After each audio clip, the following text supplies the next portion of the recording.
All right, I went live early because for some unknown weird reason, my YouTube was saying that I didn't have the stream set up to go.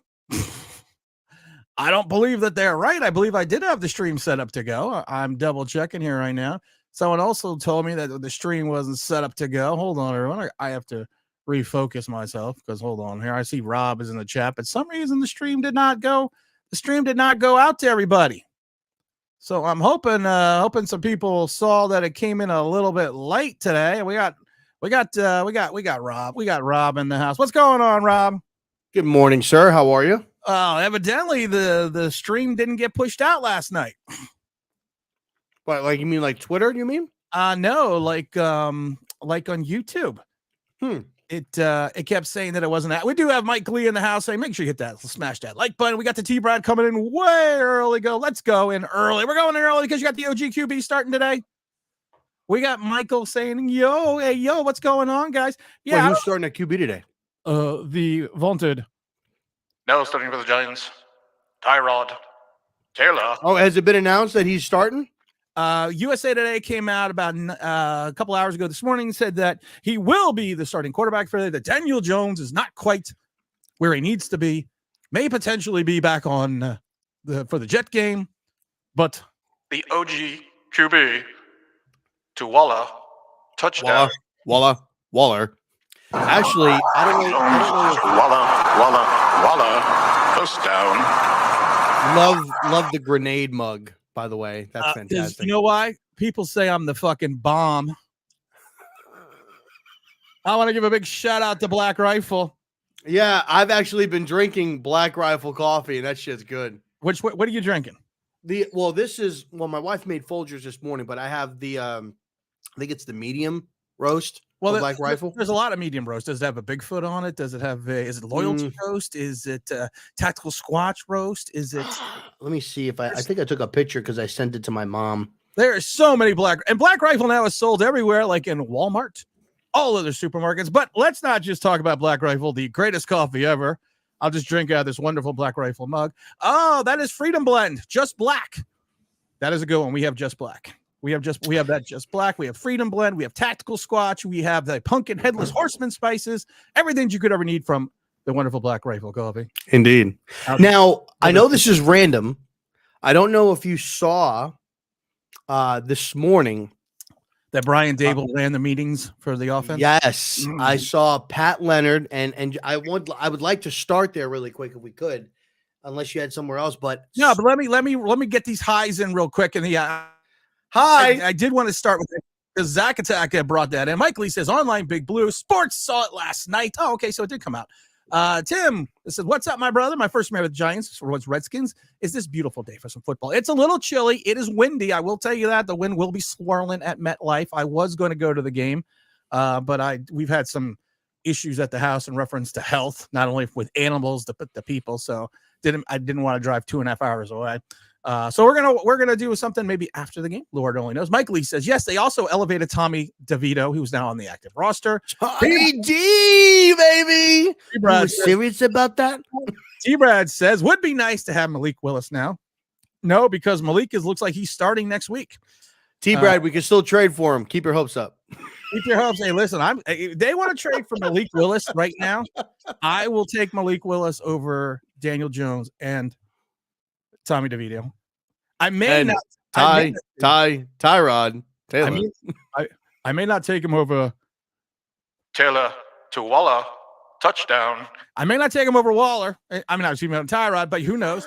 Who knows? Zach Attack says Daboll has taken over the offensive side of the ball, working O-line, passing coordinators, running game coordinators, etc. Anything is better than Dunkin' Donuts. Anything's better than Folgers. Mike Lee says that doesn't mean much for the Giants. Adoree has been ruled a game time decision. That's another thing people aren't talking about, Rob. Adoree Jackson, questionable with the neck. And we're gonna get to Brian Daboll in a minute, but I do want to talk about Adoree because if Adoree doesn't go, you know who's starting on the outside? Flott. No, I think they're still going to start Banks and Hawkins on the outside, and Flott will play the slot. Or it'll be Darnay Holmes. But it looks like that Hawkins will take, from what the scuttlebutt is, Hawkins will take over the responsibilities of an Adoree Jackson. They're going to move Hawkins to the slot? They are saying that if Adoree Jackson doesn't go, that the scuttlebutt is that Hawkins will take over the role of Adoree Jackson. I don't know about how I feel about that. I think that's listen. You should just have Hawkins and Banks on the outside and play flat in the slot. I love the kid Hawkins. I think he's going to be a gamer. I think he's going to be a good pro. I don't think he's going to be a Corey Ballantine, but he's not ready for prime time. Oh, fucking! I remember Corey Ballantine. He is not. Everyone loves Corey Ballantine. He's no Sam Beal. He's better than Sam Beal. Let's say that he's better than Sam Beal. Everyone loved Corey Ballantine. Everyone loved him, except one asshole. I wonder. I don't know. You know who that guy is? I don't know, but I hear he's the bomb. No pun intended. But he's just not ready. I mean, they're completing like 80% against him for some like ungodly number. I mean, he's a rookie. He's had some moments. I think he's held up for the most part as a rookie more than probably you would expect from a 6th-round pick. But I think to your point, he's held up. But holding up does not mean he's playing the position well. Well, and what I mean by that is like, he's not playing like a 6th-round pick. To me, he's playing like 3rd, 4th rounder, something like that. Like he's holding his own. Like a 6th-round pick starting, I would expect to be like Corey Ballantine or worse. You know what I mean? Like, and he's not that. He's not. Now Banks, on the other hand, Banks has been playing lights out so far. He's been playing extremely well so far this season. So. Hold on, someone's texting me something. No, you're good. You're good. No, I agree. I agree 100%. But I just, like I said, I can't see him. I mean, if Adoree plays, Adoree doesn't play. I'm maybe taking every blitz out of the playbook and throwing it away. We're not using this today. We're just gonna I'm just gonna put the blitz thing underneath my table, and we're gonna use that maybe later in the week. But I'm not gonna sit there with I don't have the confidence of Cordell Flott, Hawkins, and Banks. I mean, it's just like, to me, Flott's played on the outside. He's most comfortable on the outside, but it's like Hawkins has been playing out there the whole season. So like, why would you move him inside and then move Flott out? It just doesn't make any sense. But I'm excited that Flott is going to get possibly a full game to start. I want to see Flott. I want to see the kid. I want to see him play. He's made a couple of plays the last couple of games, done some good things. I want to see him play. He made some plays last week. And against the Dolphins. He made like a play or two, I think. Yeah, and he made more. He made more plays last week because I think he played more because Adoree went out. No, Adoree actually came back in last week. That's what I'm saying. Yeah, Adoree came back in, but Flott got burnt worse than Elvis Patterson a couple times in Miami. So I mean, did he get burnt worse than Darnay Holmes? Listen, we had a Darnay Holmes sighting last week. I don't want to talk about it. We had a Darnay Holmes sighting. Anytime I see 30 on the field, I cringe. Let's see. Oh, wait, here's one I forgot for Mr. Jackson. R0B hasn't taken off that Michigan hoodie for weeks now. It's a beanie, and I just got it out of the wash this morning. Joe said, "Good morning, everyone." Hey, Tim, could this be our get right game? Let's go Giants. It better be the get right game because we got the OG QB going and we got the pimp juice working. We got everything going with our wonderful Black Rifle Coffee. It better be the get right game. Get right for that number 1 pick.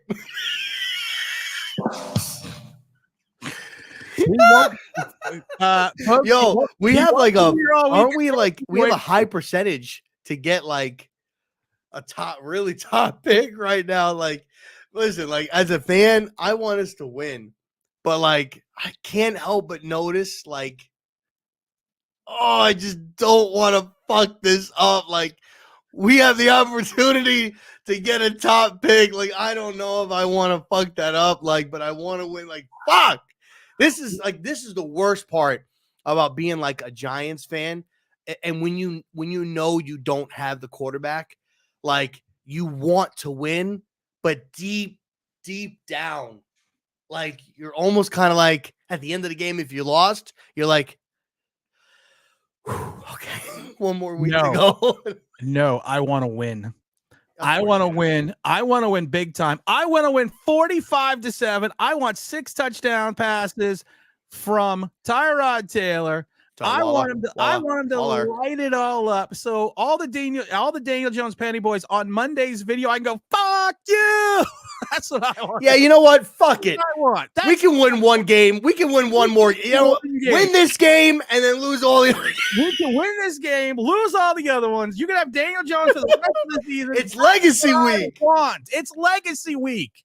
Listen, I'm really excited for this game, and the reason why, and we'll go in. Obviously, we're going to dive into the Dabes thing, but Giants reported Wandale and Hyatt both are getting more integrated into the offense this week. They've got a bigger role.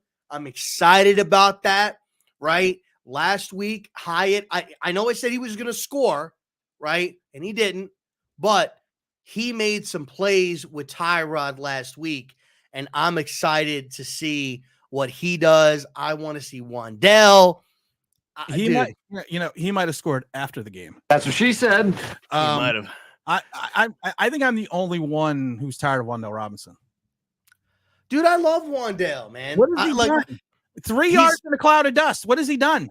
Look, the thing with Wandale Robinson, I'm not sitting here saying that he's like this, oh my God, almighty, but I don't think that it's off to say that the way that he's performed and just the little things that he's noticed, like against the Seahawks, knowing that seeing the hot read as a second-year player and making yourself available and your quarterback just not becoming there, having strong hands.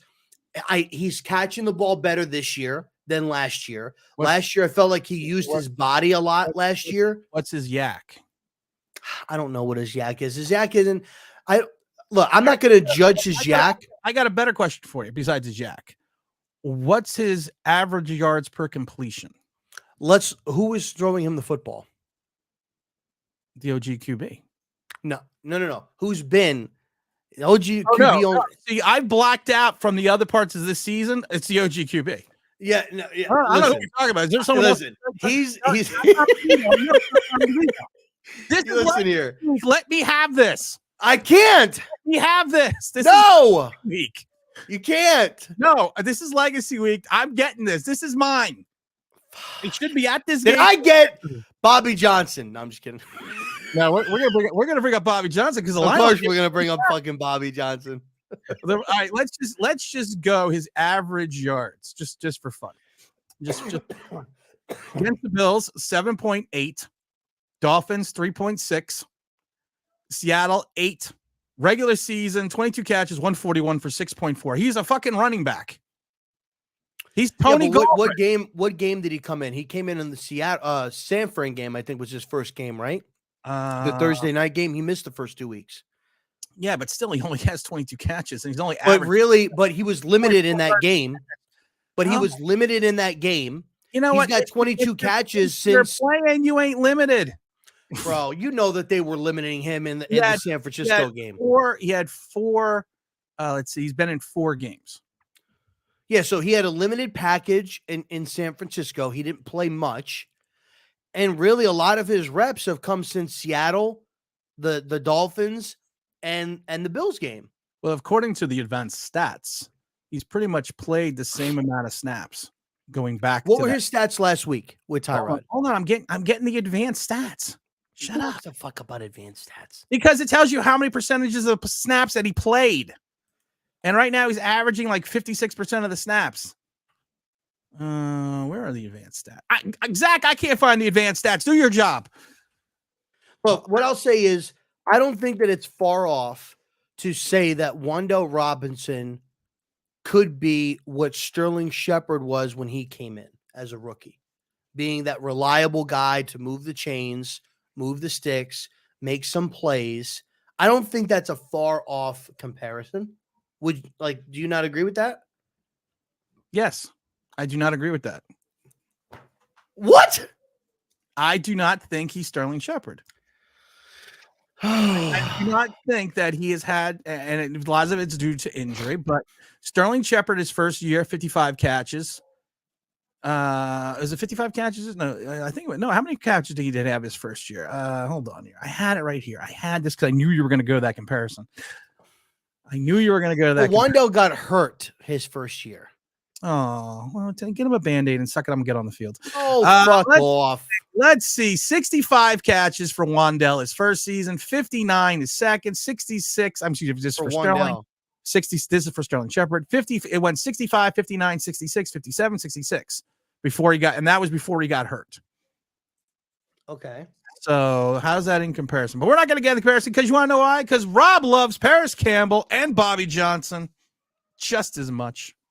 Well, just to let you know, if Wandale didn't get hurt last year, he was on pace to have better numbers than Sterling Shepard did in his rookie year. But you're using one game for Wandale Robinson and making that how you're extrapolating. No. Look, realistically, when I look at Wandale this year, his route running looks better. He only played 6 games, and 100 of those yards came in one game. No, I understand that. But had 127 over the other 5.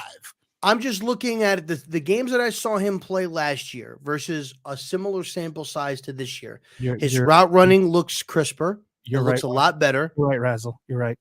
But I think that I think he's got stronger hands. Last year, he used his body a lot. I think he's using his hands a lot this year. I think he looks more comfortable in the offense this year than he did last year. You get more than 3 yards a catch, I'll start talking about you. Well, you know what? When he has a quarterback that's throwing it for more than fucking 6 yards per fucking pass, you'll get to see it. But this is the problem. I want to get off the Wandale Robinson topic because I do want to talk about Brian Daboll. This is the problem with that theory. In theory, you're catching these passes. In theory, if you have the listen, I hated Kadarius Toney. Couldn't stand Kadarius Toney. Thought Kadarius Toney was a liability. Thought he was an idiot. Thought that the day we drafted him, I thought that. But I will give Kadarius Toney this. He could take a short 3-yard and turn it into 60. Wandale's not going to do that. 60. Yeah, well, when he had, because I would say he could turn chicken shit to chicken salad. If you extrapolate the amount of yards that he had in that Dallas game over the entire season, he would have had 4,970 yards, according to Rob Logic. But he could make something happen after the catch. Wandale's not that type of guy. And in some regards, you're right. He is Sterling Shepard-like, but Sterling Shepard early on in his career, before injury started taking his toll, could make something at times after the catch. I see Wandale Robinson catching a 3-yard out. I'm thinking it's about a 3.5-yard play. Because I don't see, and it could be great that he's got great hands, it could be great that this, but I also need someone that has the capability to stretch the field, and someone that was taken and his position and his draft status should be averaging more than 6 yards a catch. No matter who's throwing the ball, there should be at least one play where he break. Good example, Darius Slayton. Last year, 2 of Daniel Jones's, because Daniel Jones was 13 for 7 on deep ball passes with 2 touchdowns, which is ranked him 7th in the entire league. But those 2 touchdowns were breakaway plays on short passes, and one was a bad pass. Yeah, one was against Houston, and then and I was at that game. I forgot what the other one was. But these were short. One was a 2-yard play that Daniel Jones barely got the ball. Sterling made Darius made a wonderful catch, and that was the one against Houston, and took it like 60 yards. He not only beat his man, he stole from his man, made him look silly, and just ran right past him. Yeah. Wandale Robinson, that would have been a 3-yard play. I think, look, I'm not going to say that you're not wrong in what you're saying. I think that there's a little bit more that goes with it, which is why I'm holding I'm not super high on Wandale. I like Wandale. I want to see more of what he can do, but I do think that Wandale has some of those capabilities because I saw it in college that you're talking about.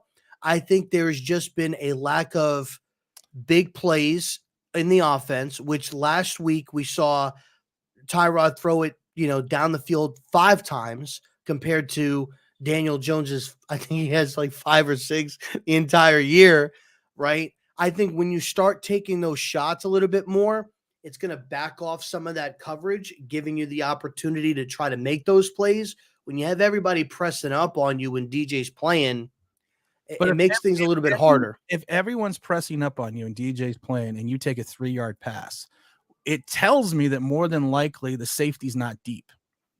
So if you have the capability to make a move, make a shake and bake a little bit of Ricky Bobby, and try to get away from your man, Hakeem Nicks. But that's tough. Don't compare it to Hakeem Nicks. I love this, and I hated this about Kevin Gilbride because he always went to the well like way too many times.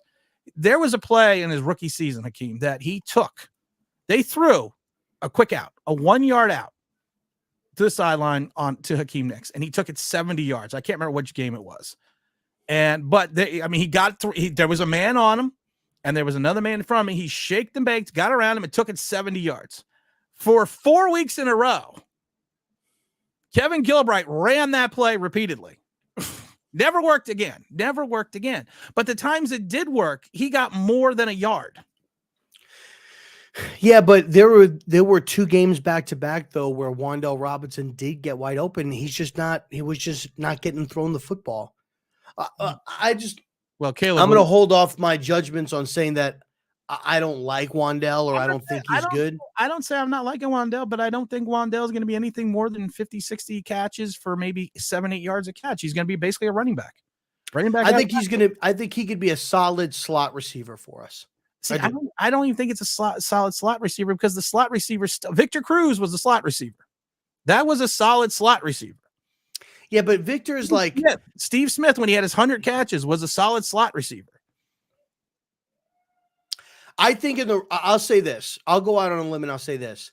I think in the right system, and when you look at how Brian Daboll, look at when he got Cole Beasley in Buffalo, right? Cole Beasley had some of his best production at the age of 30. He had 80 receptions. I do think that Wandale has that type of capability. I just really think that he's held back by the play of the quarterback. If you take Wandale, say you take Wandale Robinson off the Giants and you put him on the Bills, right, with a quarterback, or you put him on even maybe with a rookie quarterback, put him with the Houston Texans and CJ Stroud, or put him on the Carolina Panthers with Bryce Young, he's gonna be getting production.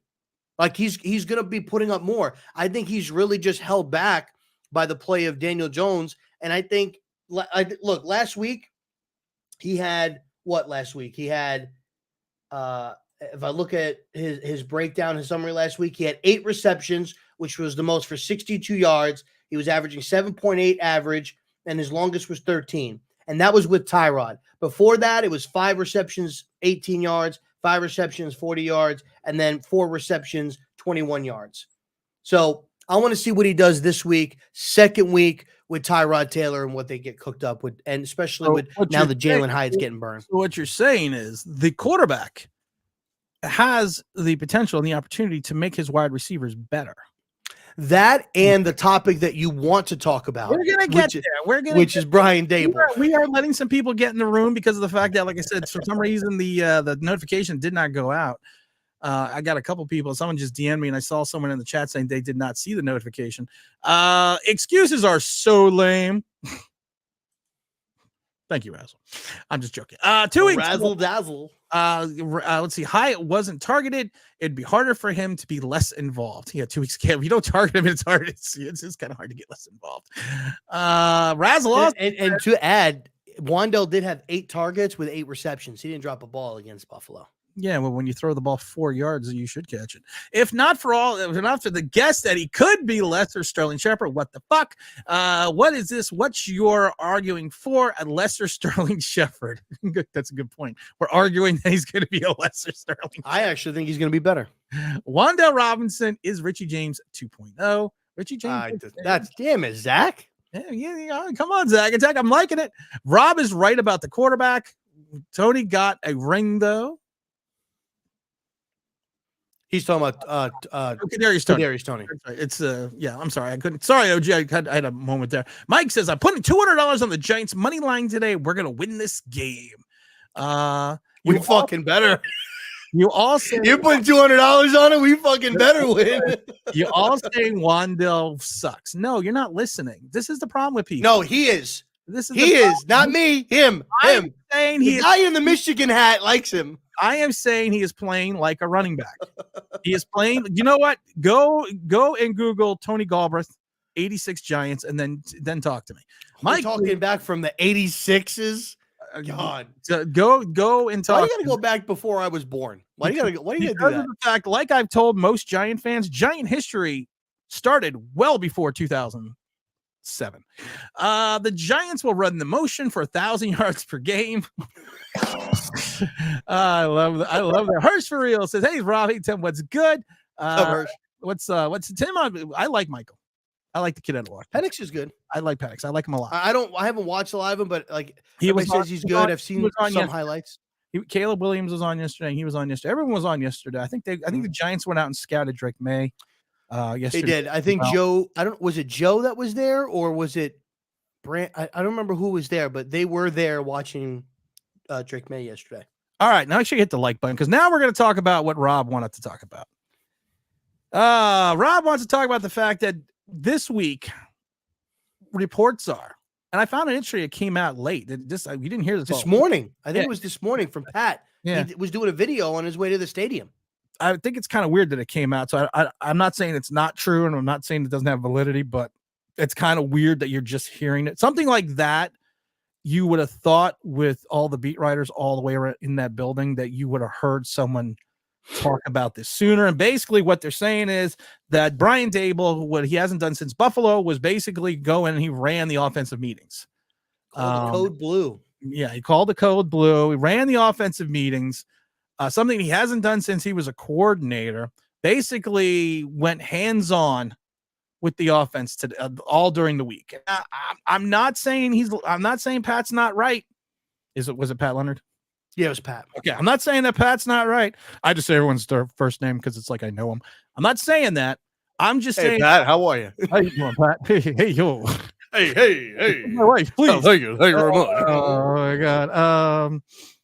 I'm not saying it, but I am saying this. I find it weird that one person is reporting this the day before the game and no one mentioned it during the entire week.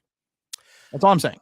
No, I agree with you. And look, I think when it comes to some of these beat reporters, I have my opinions. I think a lot of these beat reporters are just playing nice Mr. and Mrs. Nice Guy or nice girl reporter.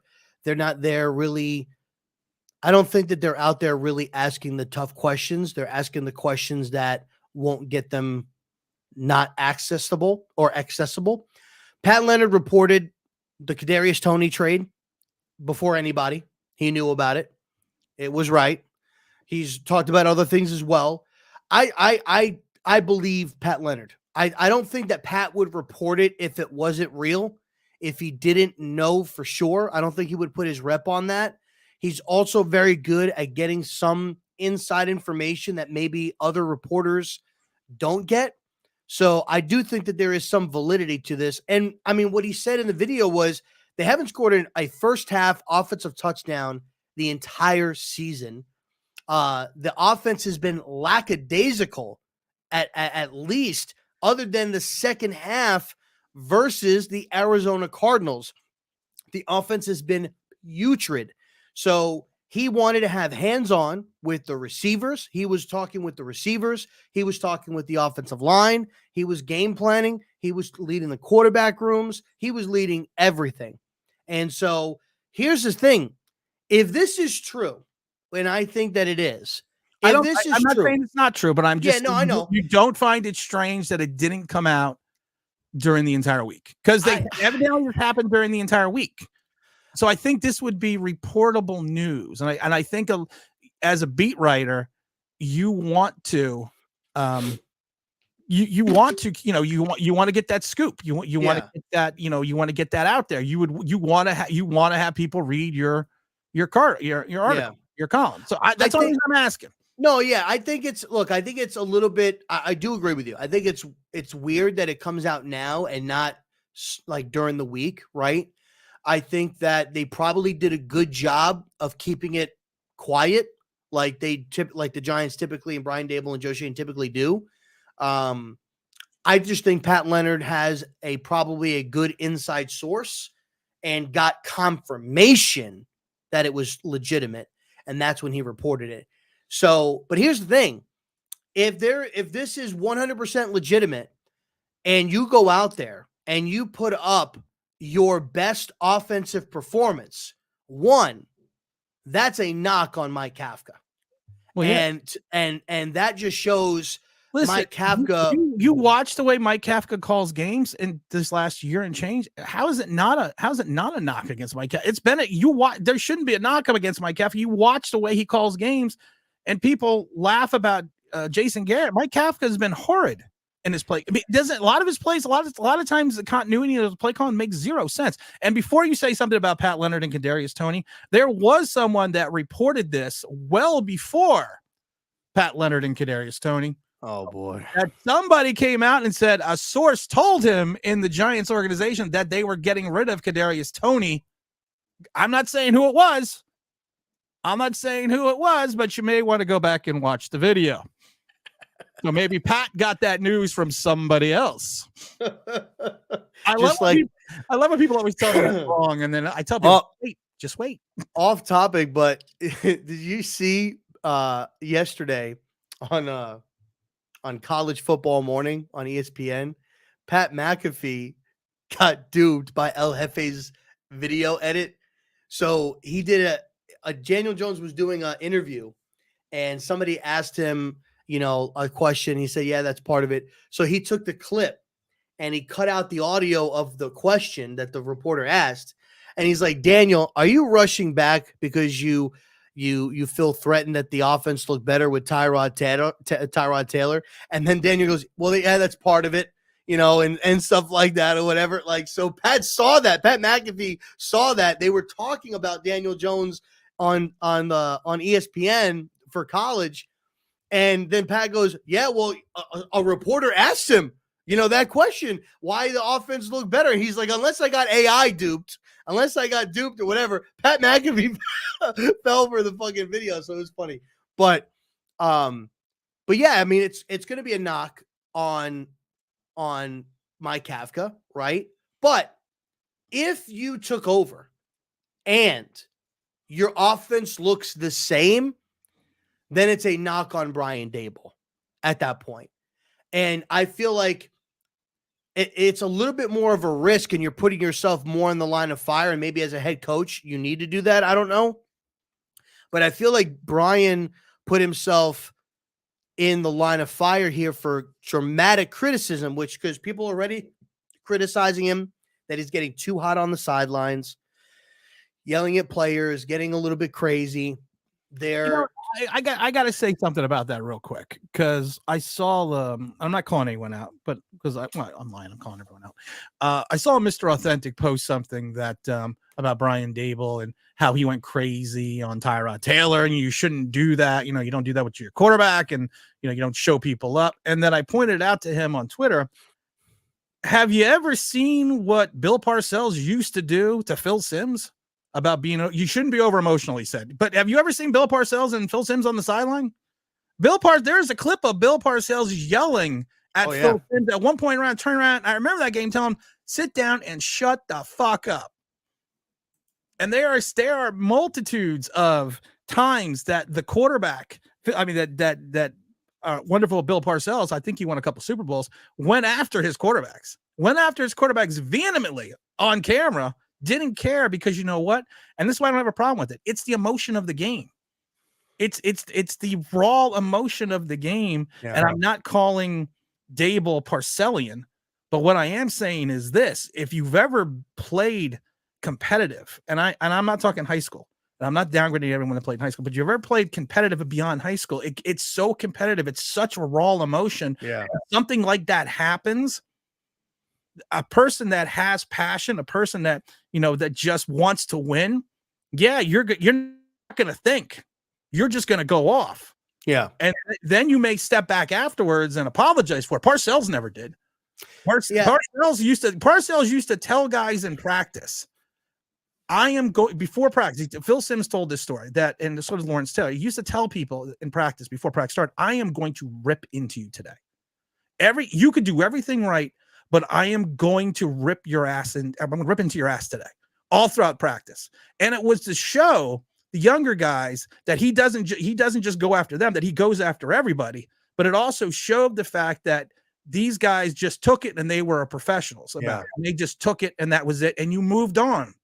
It's no more mamby-pamby stuff with everyone and the sensitivity training and everything else. You get yelled at. It is what it is. It's football. It's sport. It's passion. I would rather have my head coach do that than worry about hooting the widow feelings of my quarterback. I mean, look, last year, Tim, like people were saying, and this was after the first game, right, against Tennessee.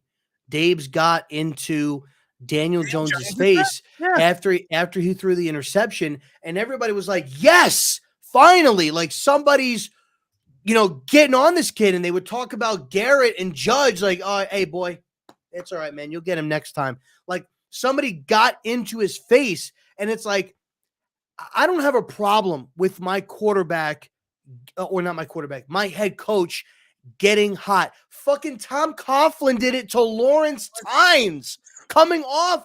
He's like, come on, man. What are you doing? He got after, and then what did Lawrence Tynes do?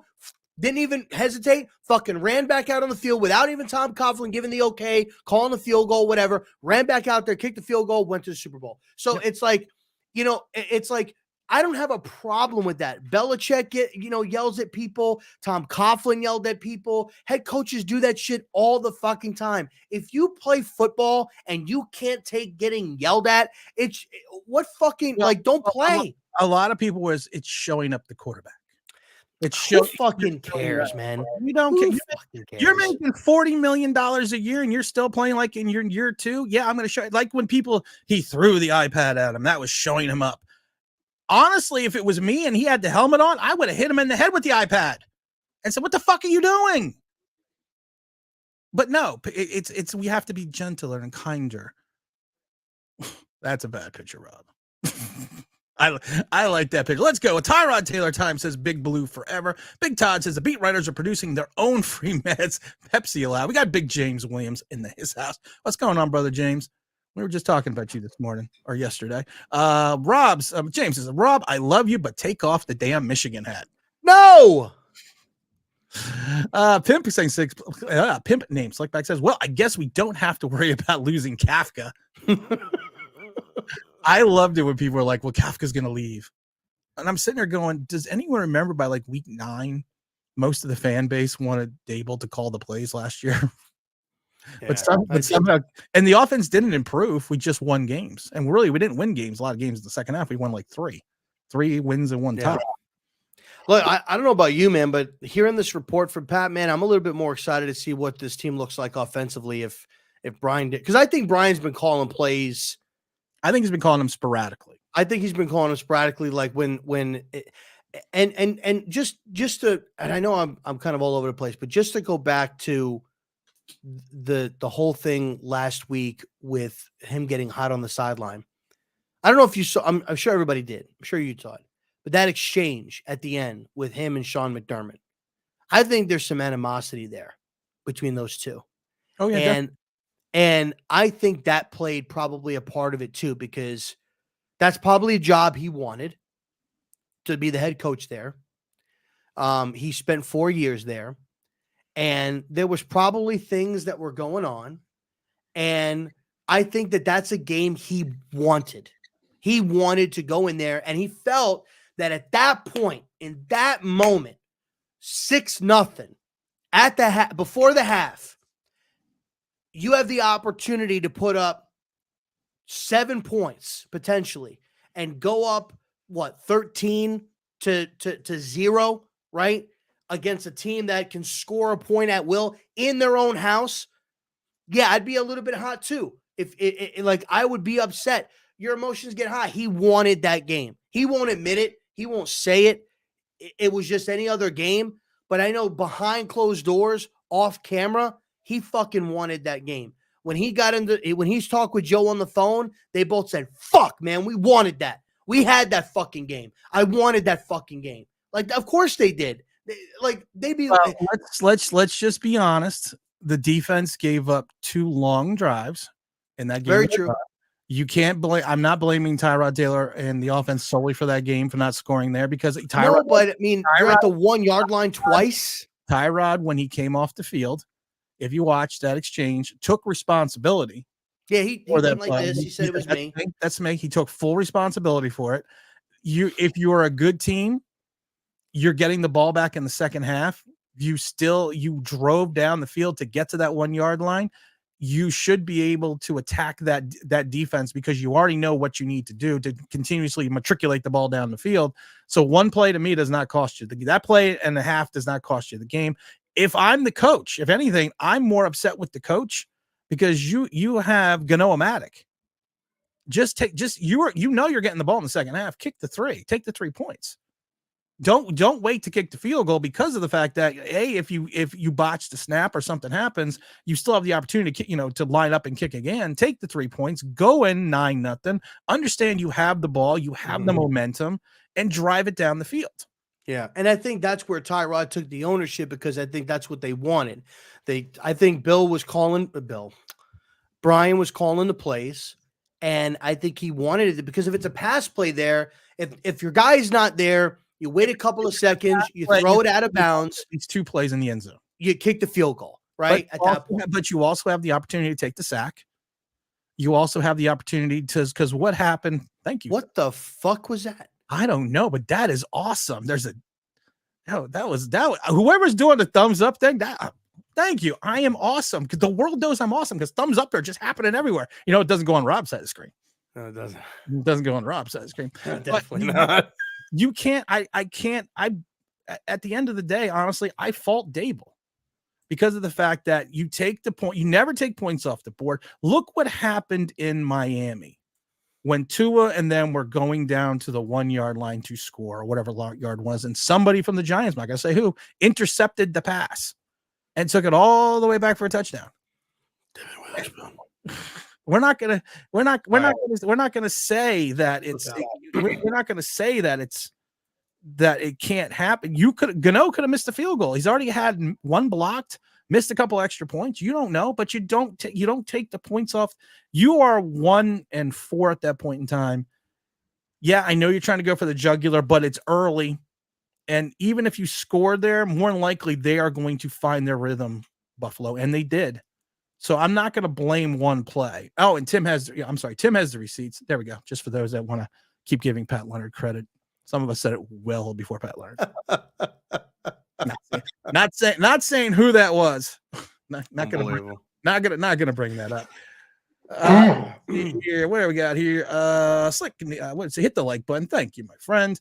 I remember that as well. Tyrod Taylor wasn't mad about it. Barkley ran forward. You know what? And also the fact that you gave the ball to Saquon Barkley. You would think that Barkley could get a yard. Yeah, and I looked at that play at the end of the half. To me, I think that fuck, what's his name? Cager. Yeah. I think Cager really fucked up that play because when he cut in to take his guy, he got kind of pushed back. Like he turned the guy and got pushed back into where Barkley was going. If he would have been able to drive the guy out, and I had people say, well, he's a wide receiver, converted tight end. What the fuck does that matter? Yeah. If you're playing tight end, fucking block. I don't give a fuck. You can't push a guy. You're going to tell me that little guy, you're not man enough. You can't fucking push him. Hey, we're not going to question people's manhood. Be a man. And Norma says, Tim, I remember that Monday Night Football game versus the Indianapolis Colts. That's what you're referring to with Phil Simms and Bill Parcells, but that game was a blowout and we won. That's actually, you know what? Thank you, Enormous. I was trying, I forgot to go back to that point. That's what I was going to talk about with that game. And that's what I forgot to. Thank you. We blew out the Colts in that game. He's telling him to sit the F down and shut the F up. And we won that game by a blowout. Bill Parcells did. So that was, thank you, Enormous. Rob distracted me with a point that I was bringing up. I apologize. So what's up, Nick? What's up going on, Tim?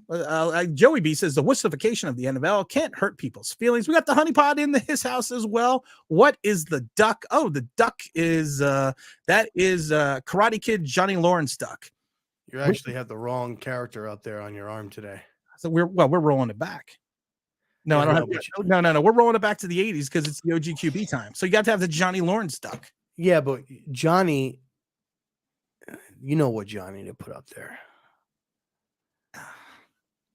You know what, Johnny. God. Luckily, there's enough room, and I have this stuff is great. This Gorilla Putty, this is great. My wife got me this. Not as good as I actually did not know that they made that. Not as smooth as the Great Taste of Black Rifle Coffee because it is the bomb. People will be figuring out soon enough why I keep bringing it up. Trying to get that sponsor. Oh man, hey, listen, you gotta love it though. I love it. Wait a minute. Listen, you can keep the duck. Put him behind the duck. Oh, I forgot. We didn't give out the award yesterday for the best player last week for the Giants. So let's get the award envelope here. Let's see who won this award. Sponsored by Black Rifle Coffee. Just kidding. OG says the 80s were different now and everyone is softer these days. I don't disagree with that. Caleb Williams holds onto the ball too long when Jones must be reading the ball a bedtime story before he throws it. Caleb's had 2 bad games in a row. He started out well against Utah and it just kind of didn't go great for him. So he played Utah yesterday. Who did he play last week? Who did he play? He played Notre Dame last week. That was the 48-20 game. They lost 48-20? They lost 48-20 last week. USC's not been looking. Jones must be reading War and Peace. I love that. He T-Brad also says he only threw the iPad because the offensive line was so bad. Enormous is right. Enormous is dropping some knowledge today. Coughlin did that times twice before he made the last field goal. He's actually right about that. Yeah, because he missed 2 field goals in that game. Right. He's actually right. Enormous is dropping some knowledge today. T-Brad says, keep the Michigan hat on. Go Big Blue. Let's see. Hirsch says Daboll wants his own draft his own quarterback. Oh, I wanted to do a hot take about Daboll and what you were referring to about him and Buffalo.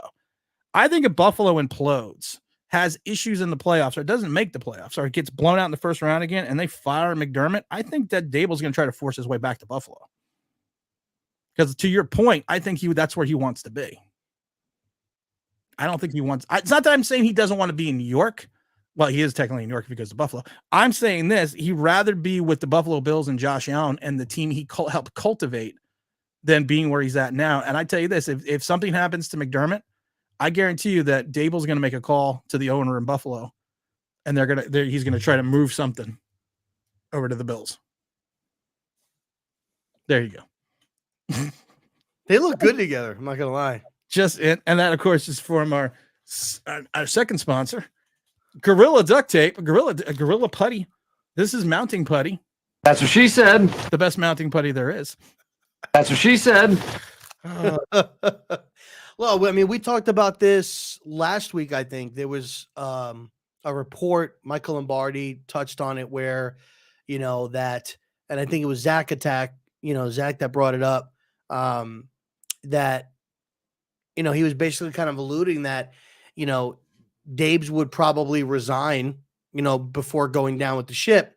And I mean, look, I don't know if that's necessarily what he would do or not, but I'll say this: if the season continues the way that it's started, for the most part, and John Mara influences his authority to keep, and I get keep Jones here, but but like a refrain from them getting a new quarterback and potentially starting the move on process. If I am Brian Daboll, yeah, I would resign, because I'm not going to go down and hurt my legacy and hurt what people think of me because you won't let me do the job I need to do. Like, I wouldn't do that. I wouldn't do that. And so I don't know what, if he would actually do it or not, but if he did it, I would understand why. If John Mara like forced, now, if they said, yeah, you could do that, and he still forced his way out and we drafted a quarterback anyway, then then at that point I would be like, you just didn't really want to be here, like, at all. But let's just expand on something, because I want to get to the game. Let's expand on something a second, because I want to ask you a question. You're 1-5 right now. Mm-hmm. Let's just say, for the sake of argument, we lose today. Yeah. The trade deadline is what, October 31st. Okay. Couldn't remember I thought it was Halloween. So you're 1-6. You have another game before the trade deadline against the Jets. Yep. So let's say, for the sake of argument, we lose today, and then we're 1-6, but we win against the Jets. Mm-hmm. We're 2-6. Yep. And I know Shane came out and said that he is not, and of course he's going to say that. He's not going to say anything but different, that we're not making any trades. We're not going to trade talents for assets. We're not doing any of that. So blah, blah, blah, blah, blah. What do you do at that point in time? If you're sitting there 2-6, you're already 8 games in your season. You got 9 left. Mm-hmm. The odds of you winning at least 6 of those games, or 7 of those games, you're probably gonna have to win at least 7 of those games. Out of those, you're gonna have to go 7-2 just to have any type of opportunity to make the playoffs. Because the way you are in the division, if you lose against Washington, then you've lost another divisional game. Do you make the wholesale trades? Do you try to get rid of maybe Xavier McKinney, who we don't know if he fits into the plans of Shane and Daboll? Do you move on from Saquon Barkley, because you don't know if you're going to have the opportunity to re-sign him next year, or if he wants to be here next year? Do you move Leonard Williams' contract, even though you have the $5 million dead? Now it's not. Yeah, $5 million dead cap number in 2024. Do you make those wholesale trades? Do you make the wholesale moves, because of the fact that if you're still in a rebuild, and you're going to be in a rebuild in year 3, you're going to need assets to move forward. And then the second part of the question is, the way Shane has drafted the last 2 seasons, are you comfortable with him having multiple assets to use in the draft, when he really hasn't, outside of Banks right now? And this is only a small sample size. Outside of Banks, there's none of his draft picks have really truly panned out. Well, let me touch on the second part of that. I think that the second draft class is better than the first. I think with the first, he didn't really have any of his own guys there. Yes, he was doing scouting. He quoted himself saying, "There's no. Everyone looks like a genius when you have 2 top 10 picks." Correct. And look, those are his own words. I know. My opinion on this is that he was with the Bills the entire year, was scouting for them, and that team is in a different spot construction wise than what the Giants were at the time. And you had all of Mara's and Gettleman's old scouts and everything like that, and Joe Judge's old scouts in the building. And I think that he just tried to do the best that he could do with what he had there. The second year, I think, was better when he was able to get his own guys. I thought the Hyatt pick was good, obviously, for the value where you took him. I thought that was good. JMS, for the most part, up until his injury, looked like a decent player, at least functional, right? He's been injured. Hopefully he can get back soon. Well, I think JMS is going to be a player, but like I said, he's been out, so I can't. I know he's been injured. He's been injured, so I get it. But Banks, up until that, I'm just looking at it up until that point. Banks has played well. Banks has played well. Hawkins is contributed. Let's go slow for a second. JMS I'm not saying that he's not going to be well, but because of his injury right now, he's still a question mark. Still a question mark. Jalen Hyatt right now, he's had has his shown some things. He's had his moments, but he's still a question mark. Correct. Eric Gray, I don't know what the love affair with Eric Gray is.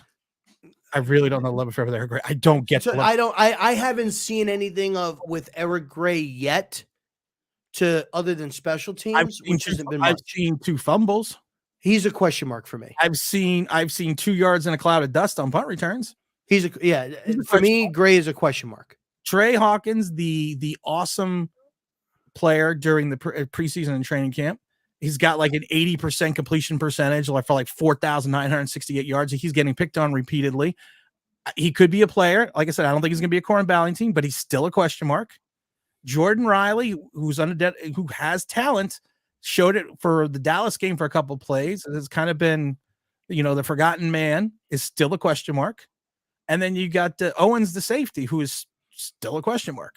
Well, he hasn't touched the field. He performed well. Yeah. I think for guys like Owens in training camp and in preseason, made some plays instinct-wise that were eye-opening. But my thing is, which I think 6 out that of is a guy I would like if they move on from McKinney at the trade deadline. That's a guy I would like to see get a little bit more burn. 7 guys this class right now are a question mark. But here's the thing. When you say question mark, I don't like using question mark for everybody. Like for me with JMS, if you want to put a question mark for him because of his injury, I would say I'm not going to give him a question mark. I'll give him an asterisk because he was playing well up until his injury, and now he's not playing. But availability is part of being in the NFL. Correct. But at the same time, I'm not saying he's not going to be available. I'm not going to say he's not going to be a good pro. But if you look at his draft class right now, 6 of the 7 guys going into week 7 are technically question marks. And it's not a slight. It's just I would say for him at his position, at the center position, which was like Joe Tippmann, JMS, over the course of the time that JMS played, Oluwatimi, like he looks better than those guys. Okay, but like I said, he looks better when he's on the field. Yeah, but I'm not gonna I hear what you're saying with injury, your availability. I'm not gonna put that as a hindrance against him. Some of the best players in the world are some of the best players coming out of college who were taken higher than JMS. And I'm not saying JMS is going to have an injury history. I'm not saying that, but you have to factor this in because there's some of the best players in the world who've shown flashes, who came on like a comet, but then their careers got derailed because of injuries, and it was repeated injuries, I should say, not repetitive, repeated injuries. So but I'm not Jason, the JMS, but I'm just saying this. You have to add in availability as part of if someone is going to be a good pro, because if you are a good pro for 7 games out of 17, to me, that is not a good pick. Oh, Rob's typing. You can see more of the point on his head now. That really is a point, guys. That isn't just Rob's. That's not Rob's head. Well, no, I always say Rob's got a point on his head. There you go. That's a good shot. So this is what I'll hold off on, right? And I'm not comparing him to this player, but I'm comparing like how your thinking process with injury. Jason Kelce came into the league in 2011, played all 16 games, and then the next year played 2 games, was done for the year, right? You could very easily say, hey, man, this guy looked good. Now he's hurt. You can make the same question. And he ended up playing.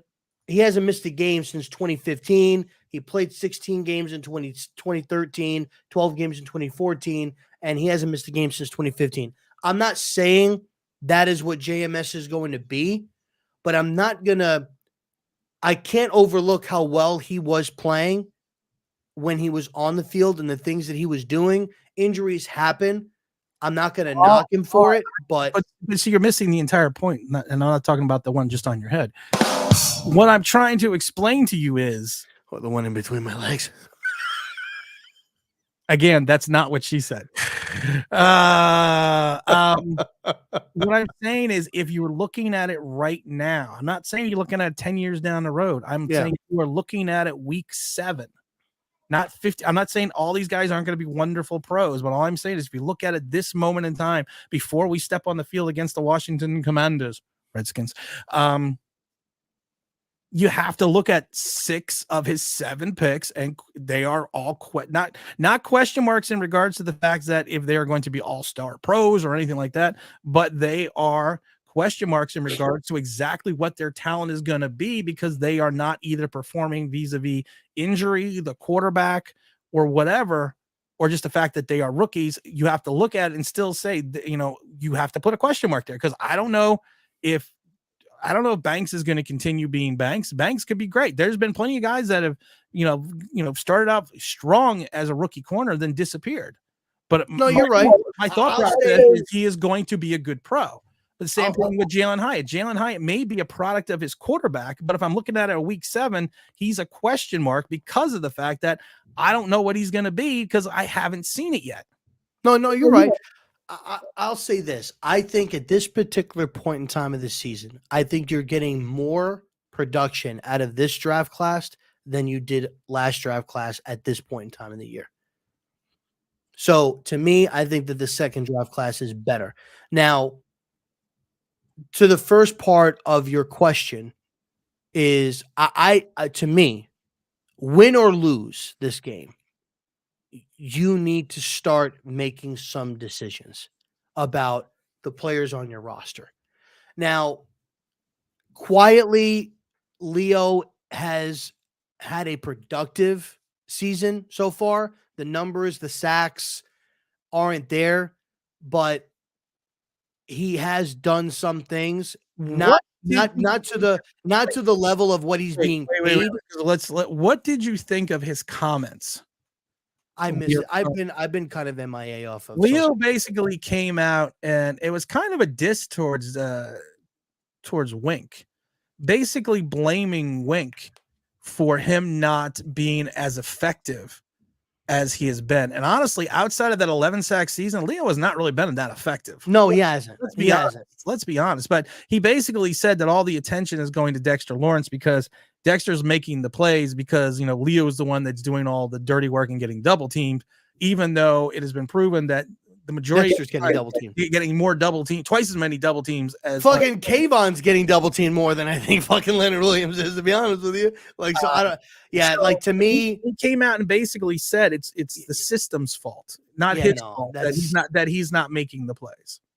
To me, I don't agree with that. And me personally, I don't think that he's earned the right to make those type of accusations. He's not a guy that's getting. Look, if he was getting 11, then he got 12, then he got 10, then he got 12, and now this year he's got a lack of production, and you want to blame the system, okay? But you haven't even been top 10 in sacks, dude, except for maybe 1 year, which was when you got your, whatever it was, you got 11 and a half sacks. I think that a guy like Leonard Williams, I think he wants to be in New York because that's where he's been. But I do think that he sees the writing on the wall, and he probably doesn't like the way he's being used. And that may be kind of a way of him maybe semi trying to push himself out. But Leonard is a guy that, yes, you consider moving. Adoree, before his injury, is a guy that you consider moving. I don't know if the neck injury limits that at all, right?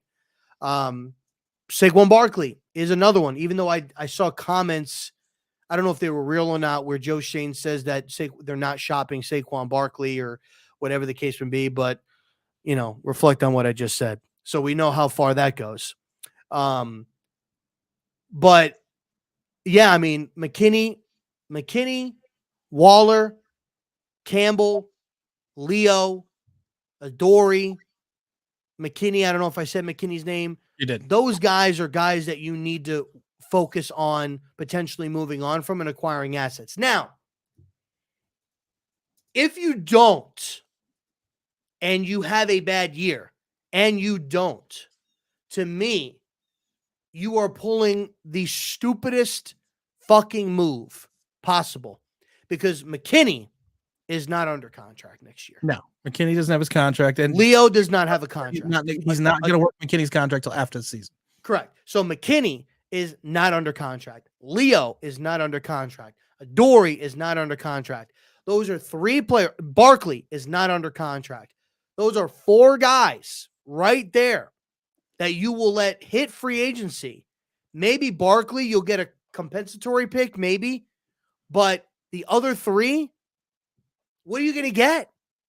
Like, we shit on Gettleman for the Landon Collins situation, right? You could have traded him, got some value for him. Instead, you let him walk and you got nothing for him at all. Trade these guys. To me, that's bad GMing. If your plan is not that these guys are here, they're not going to be on your team going forward. Like you're like Leo's not going to be here. Adoree's not going to be here. You don't have plans for McKinney. I think Adoree would be here. I think out of those 3, I think Adoree from a buying in perspective to what they're trying to do culture wise has a better chance of maybe coming back. Like I could see him getting released and then maybe reworking a deal and coming back. That I could see. But if like guys like McKinney, Leo, if these guys are not a part of your future plans, Paris Campbell, Darren Waller, if they're not a part of your future plans, get rid of them and get rid of them now and get value. Barkley too. I love Barkley. Barkley is one of my favorite players on the team. I don't want him to go, but if they make the move, I get it. They got to make the move. But I'll say this, if they don't trade Barkley, he will be back. They are going to tag him again.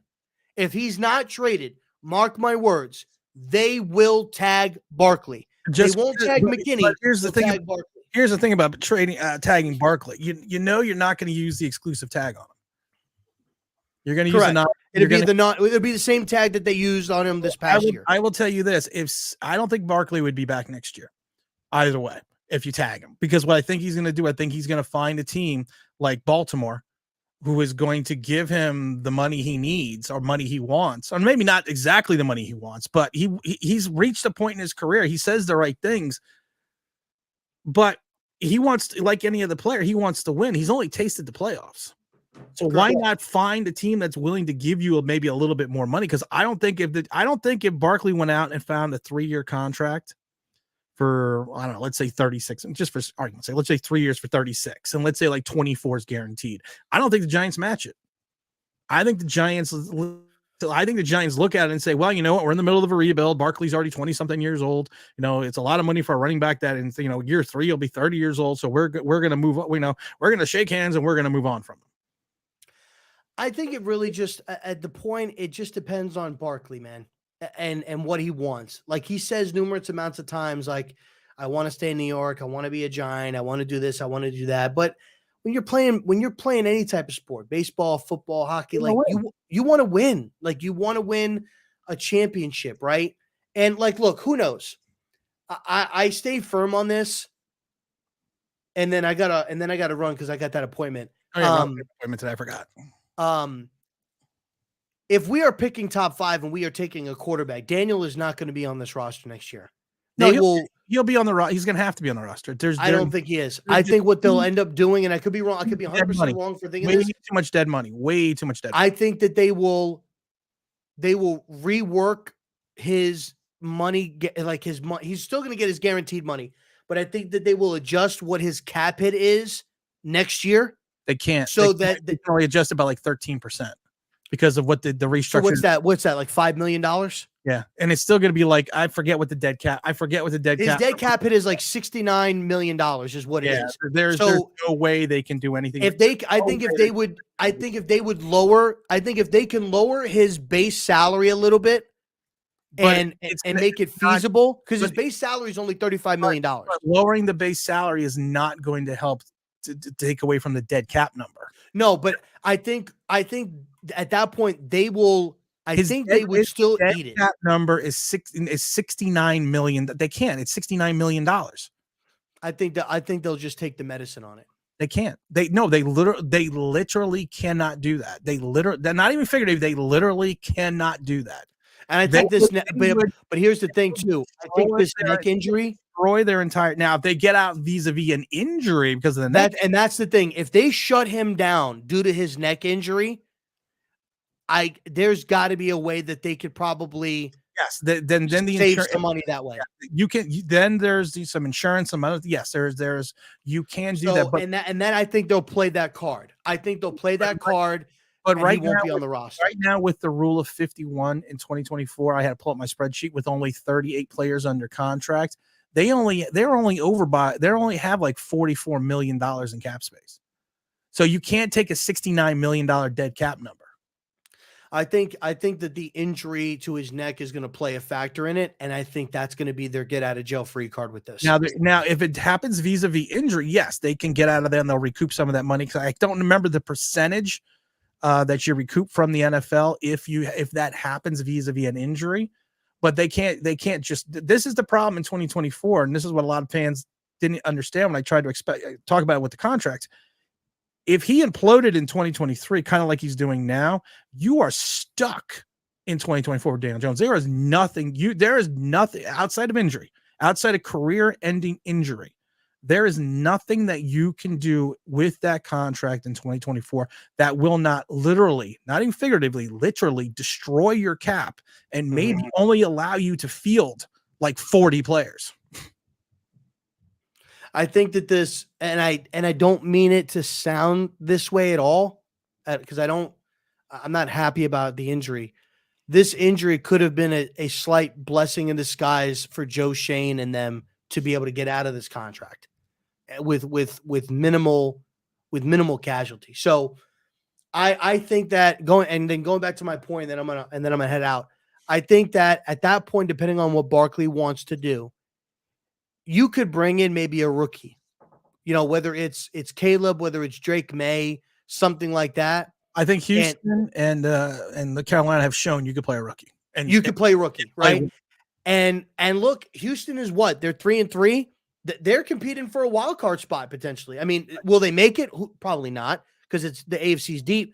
But you're competing, and you're in a I would say you're in a weak conference, so it's very well possible you could plug in a rookie that could take some shots, play good, and you make it to the playoffs as a wild card, the quarterback's rookie year, and go from there, right? And at that point, you kind of build off of that. So we'll see what happens with it. But if he does not start selling off pieces, whether you lose or win today, especially if you lose today and then you win next week, like you're 0-2 in the division.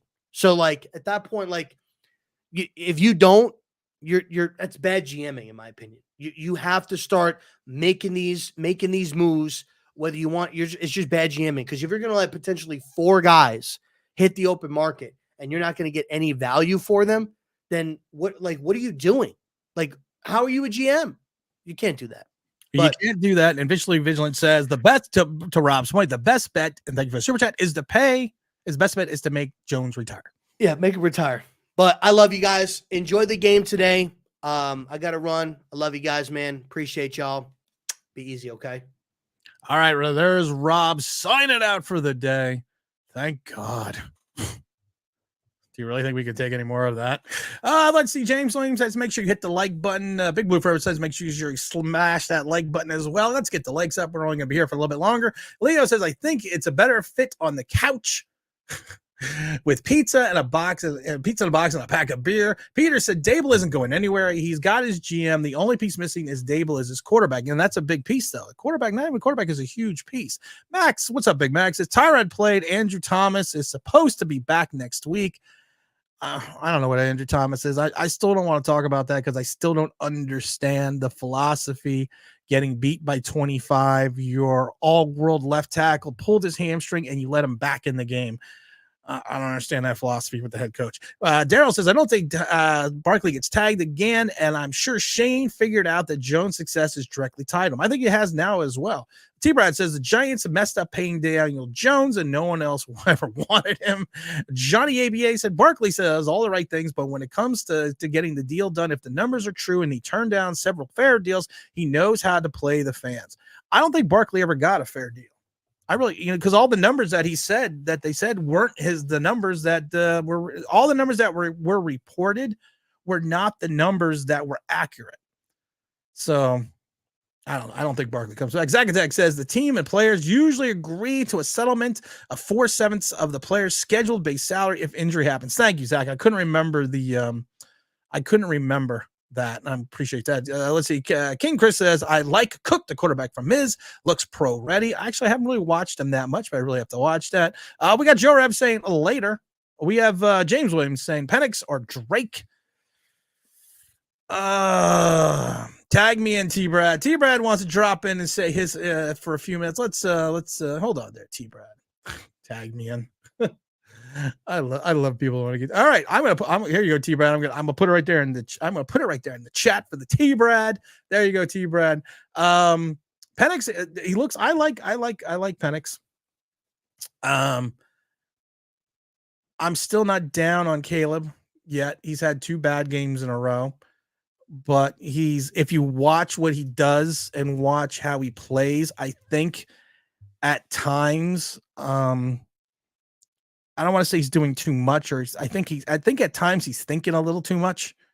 And that's the thing with anyone in this world. If you think too much, bad things always happen. But he's still got 24 touchdowns, like 3 interceptions. I mean, it's not like he's just like sucking wind here. Indian Spice says, I would love to see Penix, Caleb, and Drake in a Giants uniform. I would like to see that as well. And I think, like I said, if we continue to lose, and so here's my thing about if we continue to lose and Shane doesn't sell off assets for 2024 draft, my theory is this: if you're not going to sell off the assets, it doesn't make sense, because you should, because of the fact that you can use those assets. Let's say you fall out of the top 10, you can use those assets to move back up into the top 10. I'm just saying. Zagatek says, do you have offensive line likes Tyler? Do you have, someone else said that the offensive line, that the offensive line likes Tyrod better. And that could be true. Daryl says, I have Caleb, but I like Caleb, but his style of play when he gets hurt in the league. Yeah, he might get hurt in the league, but no, it looks like DJ is not playing. They activated Tommy DeVito to the roster. USA Today had it listed that Daniel Jones was not starting, that it was going to be Tyrod Taylor. Let me see if any other news has occurred since we have been on. Let's see.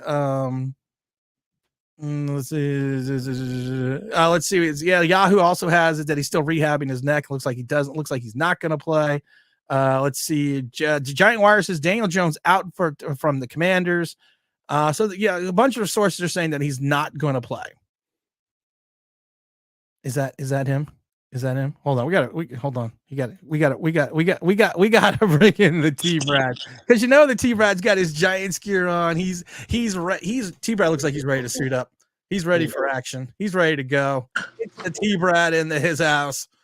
What's going on, Tim? What's going on, good people? Not much, man. We're getting ready for this game, getting ready for the OG QB to come out. There will be an OG QB sound effects once we win this game. So I'll take it. I'll take a win. We're all getting excited here. Even RF says it's the T-Brad in the house. What's going on, good people? I've really been going back and forth about this Daniel Jones thing. I hate to kick a dead horse, but I've kicked it about 200 yards. I've kicked this horse a lot. That's kicking that horse deep. Yeah. But the thing that I'm realizing is it's not Daniel Jones, it's the Giants. It's the Giants organization. And what I did, just for giggles, I looked and said, how many quarterbacks have been drafted and who's drafting quarterbacks? Like who's doing all these drafts of quarterbacks? Okay.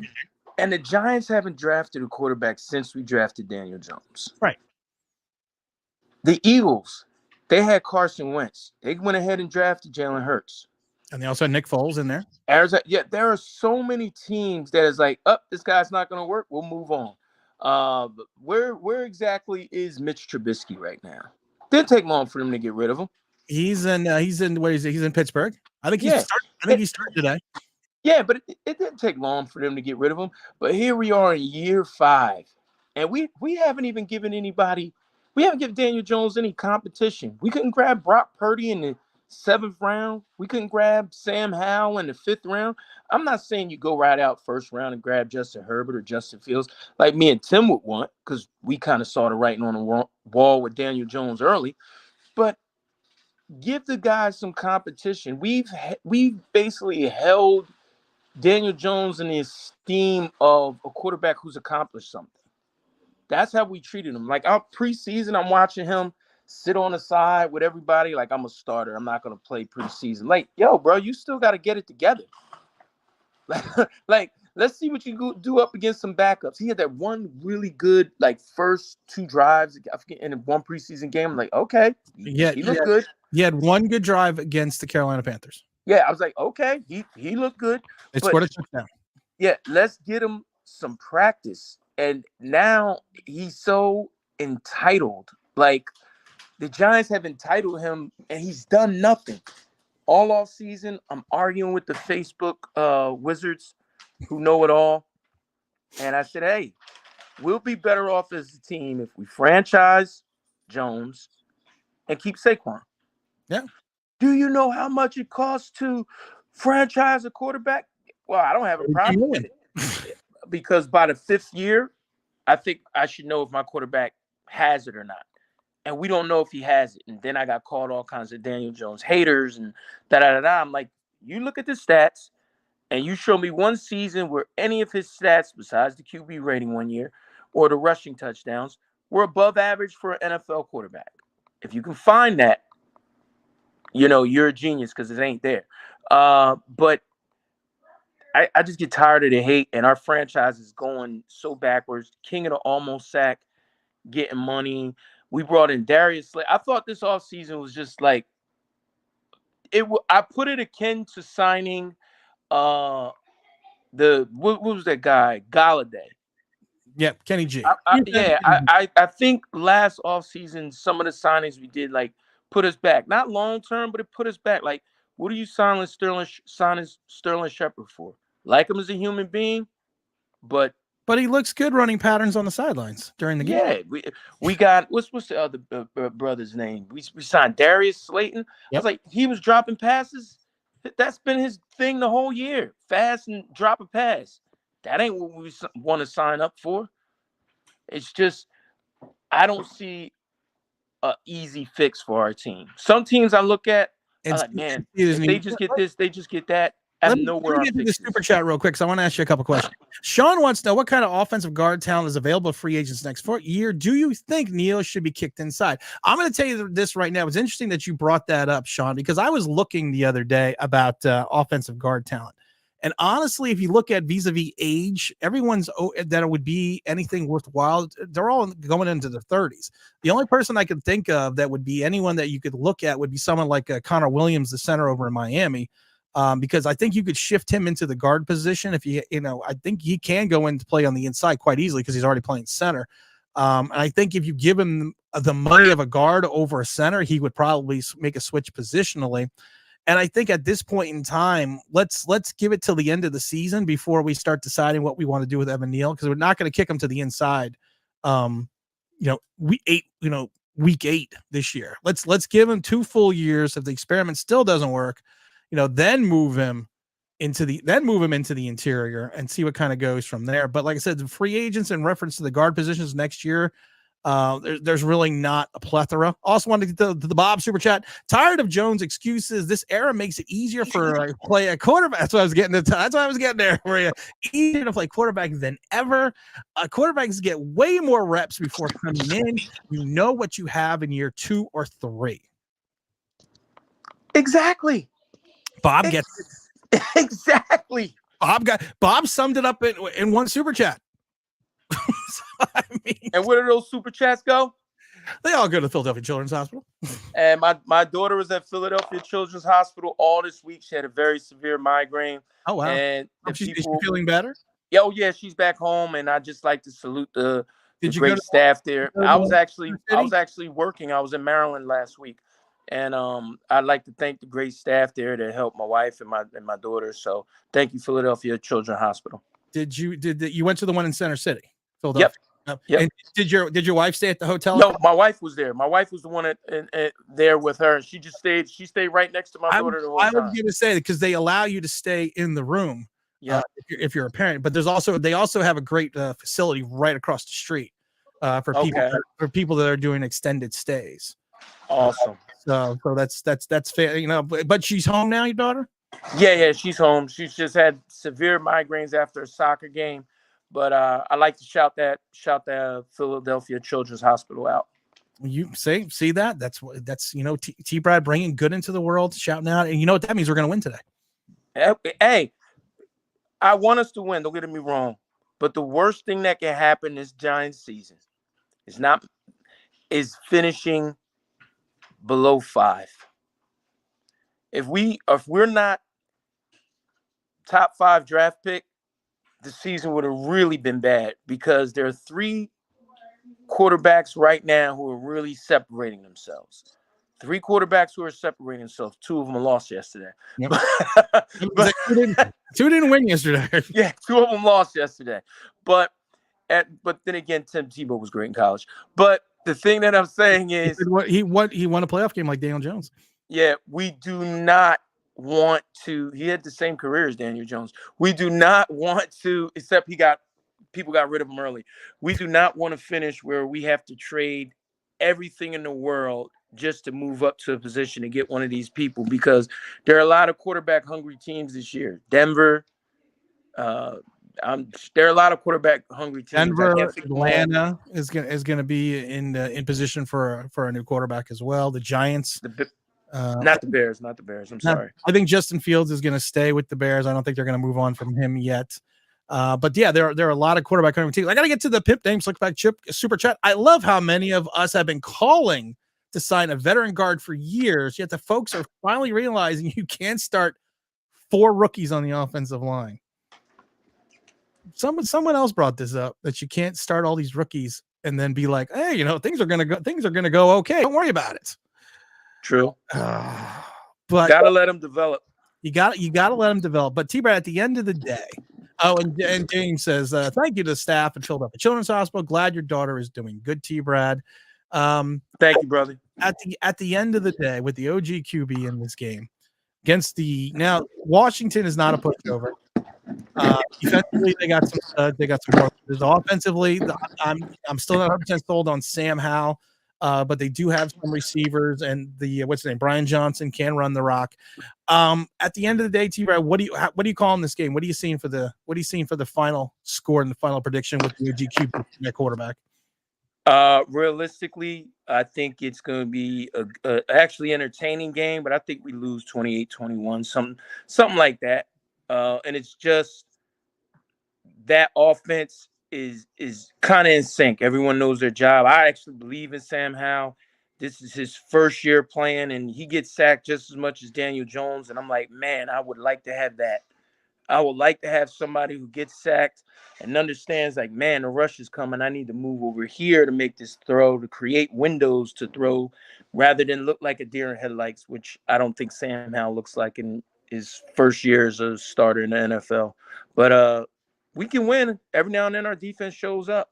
And for some reason, we always show up against the Washington Commanders. Yes. Hold on. My daughter that was just in the hospital just came over here. Wait, can I use your Xbox controller? Just charge it. She's here borrowing Xbox controllers now. I was going to say, hopefully, I was about to say, was the Xbox controller charged?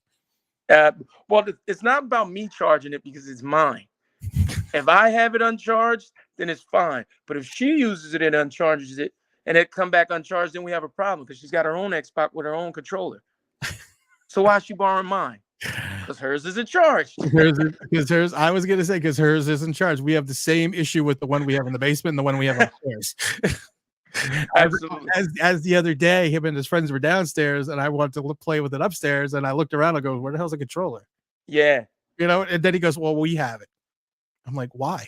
Well, it's not charged. It's good to see that this hijacking of parents' things is a worldwide problem. And It's not a worldwide. It's a worldwide. it's just not to our family house.